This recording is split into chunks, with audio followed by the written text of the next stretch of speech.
Matapos ang halos 3 dekada, natunton sa Valenzuela ang isang lalaking wanted sa kasong pagnanakaw noong 1997. Ang akusado aminado sa krimen. May unang balita si Bea Pinlac. May mga puting buhok na si alias Jessie. Ibang-iba raw ang itsura niya nung pagnakawan umano niya ang isang tindahan. Halos 30 taon na ang nakakalipas. Naaresto nung Miyerkules si Jessie na nasa likod umano ng pagnanakaw at panluloob sa ilang establishmento tulad ng bake shop at gasolinahan sa Valenzuela at iba pang karatig na lugar. Nagpo-post sila as a customer, then yung cashier na talagang kinukuha nila, yung mga pera. Yung ibang modus pa ng mga to ay nagre-rent a car sila. Yung getaway nila is hindi nila mga sariling sasakyan. Nasa 50 hanggang 70,000 pesos daw ang pasok ng pera sa grupo kada pang-hold up.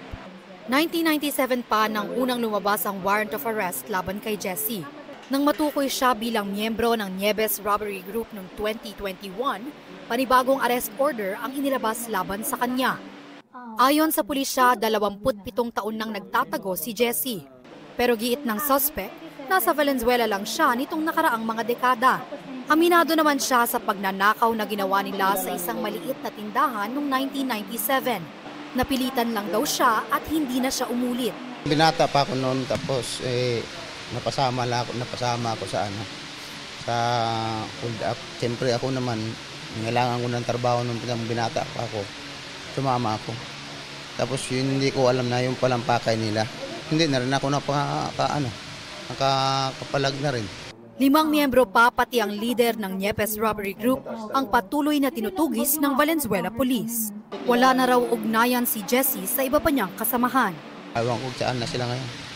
Ito ang unang balita, Bea Pinlac para sa GMA Integrated News.